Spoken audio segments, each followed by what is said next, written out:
What's going on, everybody? Washington here, back with another figure to review. And for this review, I'm going to review another Marvel Legends from the Marvel Legends Eternals. This is Phastos. He's another character from the Build-A-Figure wave of Gilgamesh. There you see in the front of the box, Phastos the figure, along with his accessories and the Build-A-Figure piece.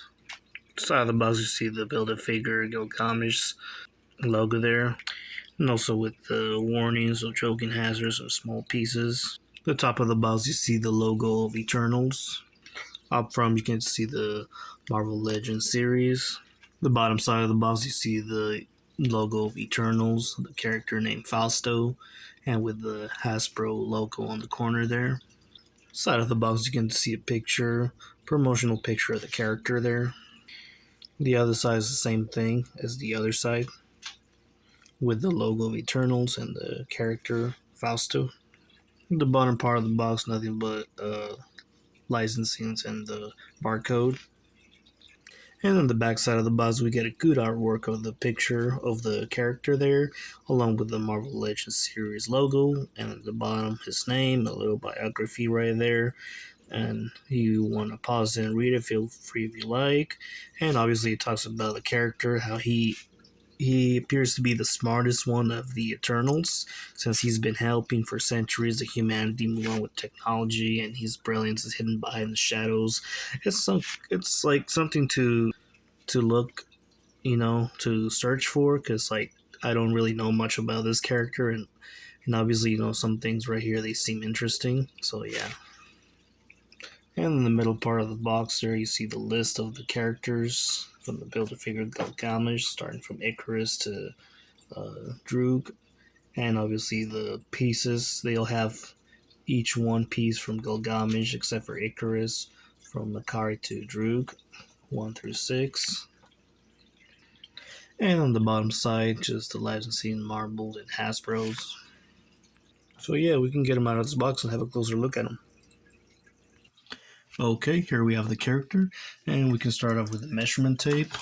And Fausto, he measures up under 7 inches. Yep, he measures exactly 6 inches and a half. It turns out to be like 17 centimeters. This is Fausto, the fifth character from the Builder Figure wave, and the fourth character who actually has a piece of Gilgamesh. So yeah, this is Fausto, from that one movie, Eternals, played by the actor Brian Tyree Henry. Probably might have recognized him from Atlanta or Causeway, Trent Bala. He's gonna be voicing one of the characters in the Spider-Man Across the Spider-Verse. I'm really looking forward to that. And he also appeared also in Godzilla vs. Kong and also in the Joker. So he's been already, in the DC universe, and he's going back to the Marvel universe. It's a really it's a character that obviously a lot of people are gonna recognize him, and yeah, he actually appeared in the movie Eternals. He's one of the Eternals from that one movie. Obviously, he's like super smart, or he's the smartest one of all of them, because they'll have this cosmic powers, and like maybe one of the superpowers would be like super smart. Who want to be super smart, of course, have a lot of like wisdom or knowledge. I mean, there's just a lot of smart asses in the world, me included. But yeah, I really like this character. He's really interesting. I like how he's a lot different than the other characters that I reviewed already. Like he has his bubbly arms, muscular arms. His appearance. He's a big dude. He's like 6'2". Yeah, he's like 6'2". And like he's obviously physically strong, so nice. Like the nice bubbly arms. Reminds me of like an actual Build-A-Figure, no, an actual Marvel Legends characters. Like the Wolverines. I got a lot of Wolverines that you can find in the channel. They all got these like bubbly arms. They're not too bubbly, but they're like just perfect. For the size. I like the design over here. He's got 3 different colors, maybe like 4, because like this part right here on the chest is kind of like a metallic blue, nice looking, shiny, metallic, and also the purple suit. The purple suit is nice. I really like how it glams all over the camera, and because of the lights, and also the lines. The lines, the trims are actually colored in yellow. They're not just like molded in there like the other two characters that I reviewed recently. Three actually.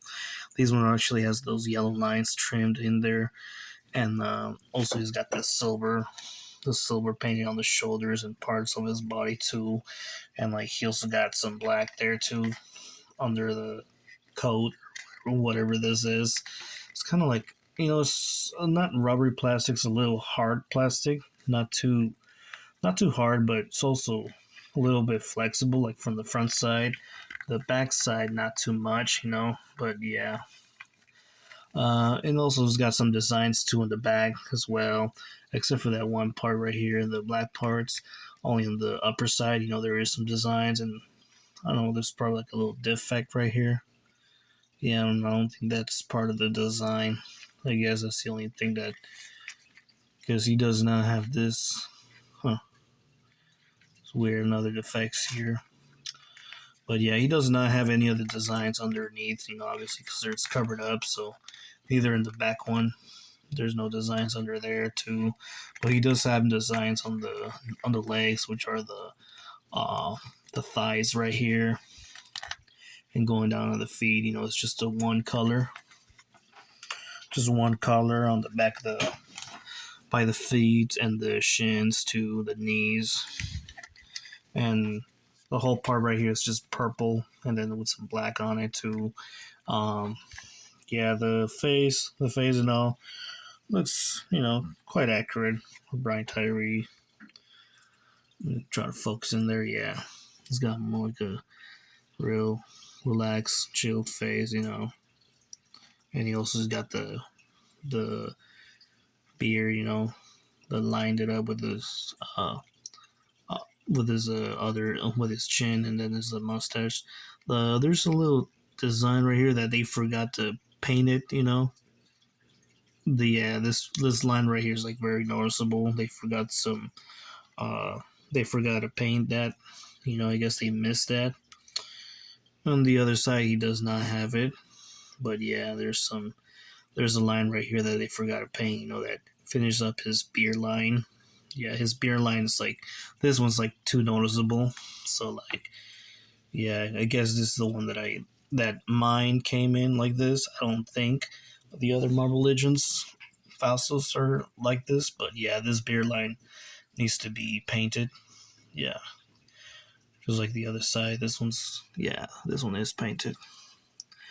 And on the back of the head, it's all nicely painted. Short hair, nice. But yeah, on the back side, he also has some pecals as well.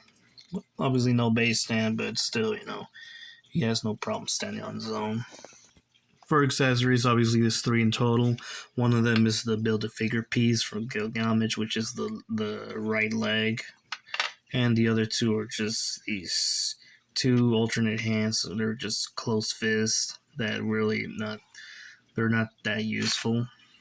I was really hoping we could have had those two hands that he's using right there on the picture where he's posing right there. Yeah, that would have been more useful, those two hands, but yeah, we actually end up having the two closed fists. But yeah, I think these hands that he has right here on the picture would have been more useful. And we could also do a lot of more pulsability for this figure.